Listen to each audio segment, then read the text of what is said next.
Once, there was a ruthless king who amassed great wealth by looting his own people and raiding neighboring kingdoms.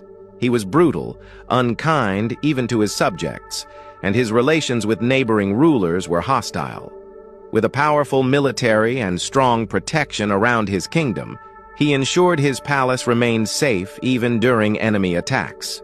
However, his biggest concern now was where to hide his treasure. Since he had made many enemies, if a rival kingdom attacked, all his wealth could be seized.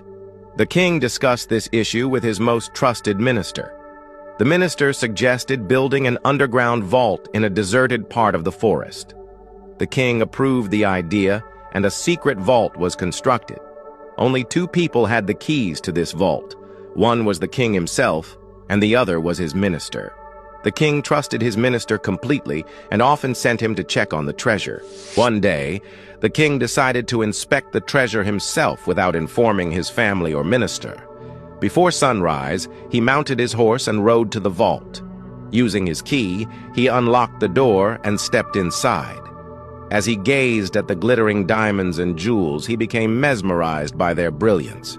While the king was admiring his treasure, he lost track of time, running his hands over the gold and jewels, feeling immense pride in his wealth. Coincidentally, the minister was passing by the vault and decided to check if everything was in order. When he saw the door open, he was surprised and assumed he must have forgotten to lock it during his last visit. Without suspecting anything, he immediately locked the door and returned to the palace, unaware that the king was inside.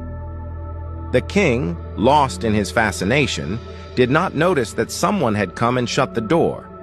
Since it was ancient times, the vault door could only be opened or closed from the outside.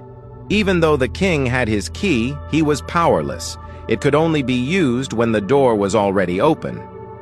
When he finally turned around to leave, he realized the heavy door was shut. Panic set in. He banged on the door, shouted for help, but there was no one around to hear him. There was no food, no water, nothing.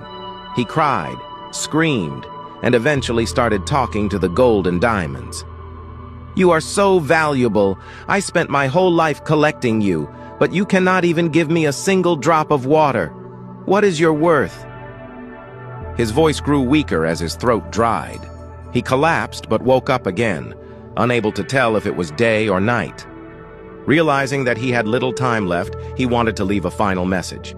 With no ink or paper, he broke one of his fingers and used his own blood to write on the wall.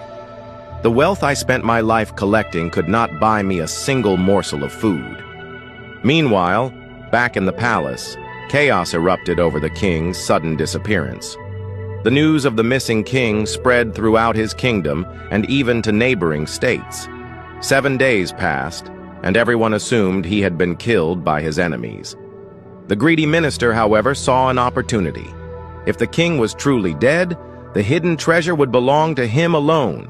After all, no one else knew about it. He secretly rushed to the vault, unlocked the door, and was horrified to find the king's lifeless body already beginning to decompose. For a moment, he stood in silence, realizing the deep irony of the king's fate. Despite having everything, he had died of hunger and thirst, surrounded by his own riches. But his greed quickly took over. Anyway, now this treasure is mine. I will enjoy it for the rest of my life, he thought. However, fate had other plans.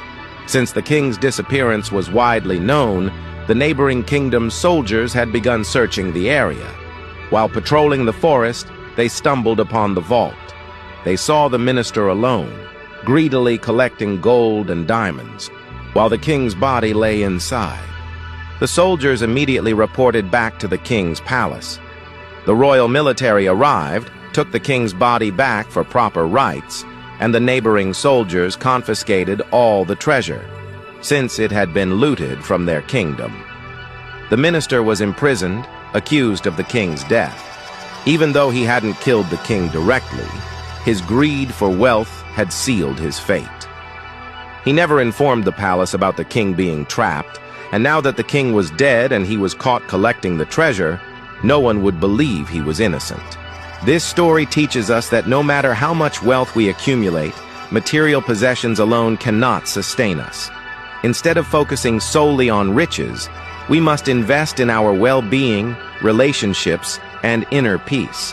After all, we come into this world empty-handed, and we leave the same way. Greed blinds us to wisdom, and karma never forgets.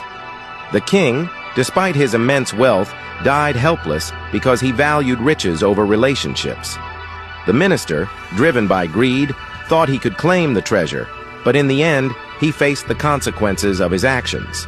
No matter how much we hoard, wealth cannot buy life, trust, or redemption. What we give to the world, whether kindness or deceit, eventually comes back to us. If this story taught you something valuable, comment, "Karma is real." And don't forget to share it with your loved ones. God bless you.